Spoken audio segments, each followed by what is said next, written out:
It's now time for sports, and Abigail Senasusu is in the studio. She's got the latest. Thank you for joining us today. Thank you for having it's me, good Bennett. to see you. Let's start from home. There's a lot Mm. to discuss. But let's start from home, focus on the Ghana Premier League. What's the latest? I think that is one news that got a lot of people thrown aback. For me especially, I thought that when clubs and other leagues have been gone for like over 26 weeks already, and we are having African representatives, it was really good that at least the league will start this weekend to give them some competitiveness ahead of their games. Kotoko will play over the weekend, so it would have been just a memorable start to see that after that game something will continue to lead them into their next game.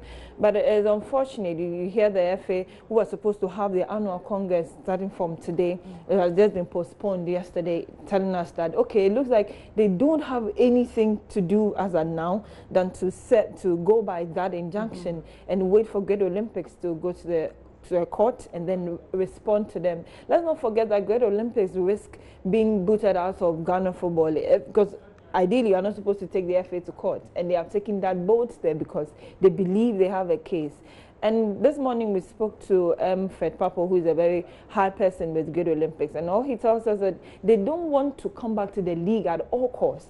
All they want is to be heard. Oh, wow. Yes, because they believe that this is a case that has dragged on right from last season up until this time. So why would you wait for them to serve you an injunction before you bring them a ruling from an appeals they did to the same FA? So then it looks like the FA was trying to call their bluff. And so no, they want the law to be served to the latter. So for them, it's some form of justice they are seeking, not to come back to the league at all costs. And they accept that it is a blow to the other 15 clubs and they themselves, even because they would have to also prepare and decide whether they're going to play in Division 1 or they are coming back to the league. So it's a whole lot. It looks like a very interesting times that are ahead of us, and it's going to worry us now that we are trying to get people on board, to get interested. For us to also have that number of sponsors to come on board for our clubs to get that money to be able to run well, and this is the case. Already we are way behind, and we are going to be delayed at least for a month or two, it looks like, because they went for an emergency meeting yesterday as the executive committee, and they still couldn't arrive at anything. They couldn't arrive at any solution to what happened on Monday evening. So we're just waiting and hoping that if it goes to court, justice is served, everybody is happy, and then maybe by next month the league should start, and let's see how it will go for our Ghanaian clubs. Interesting. Now let's head to England, Chelsea. Interesting development. I mean, I had a good one yesterday teasing George, but after getting onto JoyNews Interactive and reading all the comments and the tweets, I actually began to wonder, could this be the end for Conte?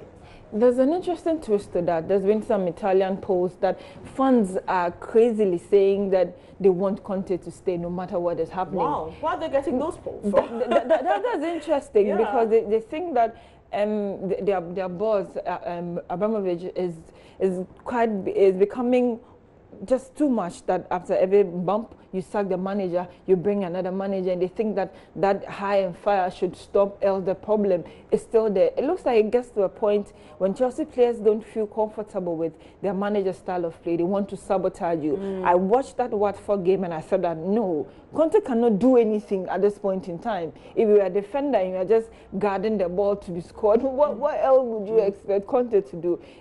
Sometimes they come to your individual brilliance on the field. He showed you everything, and some of the players have started to complain with this straining regiment. So then some people are not happy. But Kerr is saying that okay, he's the best manager they've had, so they are going to rest for that 3 days he gave them after Watford and see what happens. But for him, he says he's not scared to be fired. He has 18 months more and would love his contract and would love to see that through. But if he's going to be fired, he doesn't really get bothered, and already they are lining up former Barcelona manager Luis Enrique to come and take up that job. So it's going to be, it looks like it's going to be, but and they are scared because you are going to play Barca in Champions League. Okay. You play Man City, you play Manchester United, and then you come back and play Barca in that reserve game again in just some space of 3-4 weeks, and so they are just wondering if they have that team ready for those games that are lined up. I think that is what is sparking that fear. But for Conte, maybe they should just allow him for the 18 months. Talking about sabotage, and it reminds me when